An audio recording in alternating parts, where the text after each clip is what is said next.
רוני, אולי את יכולה להכין לנו בתוך הבית הקטן והיפה הזה? קפה! תאהב קפה! אני מאוד אוהב קפה. את יכולה להכין לי קפה? את יודעת להכין קפה? כן. היי, זה רעיון מצוין. איפה כוס?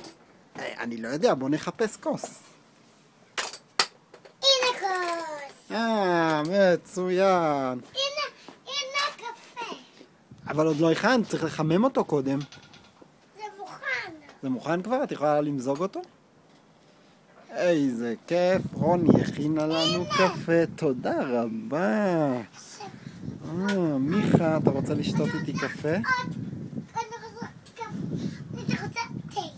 תה, אפשר להכין תה? אני רוצה. תה זה ממש טוב. סיימת? עוד לא. אחרי שאני אסיים, מה יש עוד לאכול? יש לי תה. מצוין.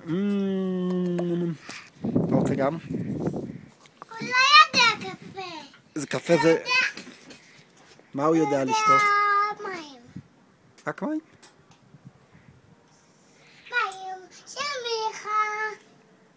הנה מיכה, הנה בוא ניתן לך זה מים. מים. תודה רבה. קצת חמים וקצת קרים. מצוין. זה בדיוק מה שהוא אוהב. מים. קצת חמים, קצת קרים.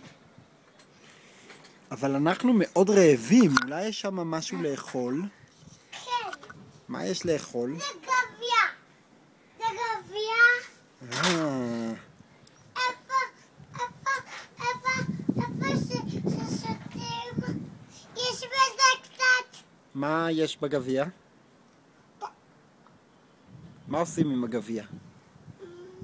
בשבת. את יודעת? יש כאן בחנות הבית, יש כאן פקקים. פקקים? איפה? הלכה, פקק אחד. צינקום. תראה. יפה מאוד. מאוד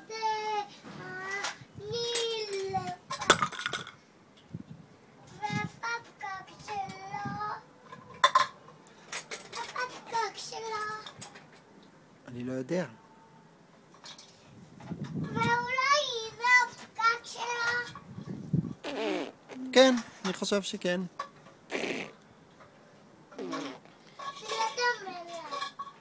לא דומה לו. מיכה, מה אתה עושה הוא כאן? רוצה קפה? חמודון, מה אתה עושה? הוא רוצה קפה? אתה רוצה... הוא רוצה קפה? אני אכין לו קפה. יש מים? כן, כן. כן.